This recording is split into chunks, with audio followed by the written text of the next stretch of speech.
আসলো না, হ্যাঁ ওদের খবর দেওয়ার পরে ওরা এখন আসলো না, আজকে আসুক, খবর আছে। আর তো একটু উৎসাহ হতো।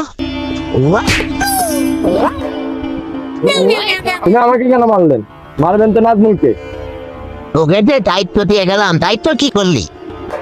যাও, কি করলি দায়িত্ব? গুরু রাগ টাগ করো না, এ রাকিব মালা দে ভরাই দে। কি ঘেরা, এই গরমে এদেশে থাকা পাবে না। ওদের মিটিং কোন জায়গায় রাখছো সেই জায়গায় চল, মিটিং শেষ করে এই দেশ থেকে আমি চলে যাবো, তাড়াতাড়ি চল। গুরু দেশের অবস্থা ভালো না, মানুষজনের সামনে যাওয়া যাবে না, ওরা মিটিং করা লাগে এখানেই করা লাগবে। মিটিং কর্ম তো এখানে লোক আর ব্যবসায়িক লোক। ওই তো আসতেছে গুরু। তাড়াতাড়ি আসবি গো, তাড়াতাড়ি। আজকে শয়তান উচিত শিক্ষা দেওয়া লাগবে, সব শয়তান বাংলাদেশে তারা দেওয়া লাগবে।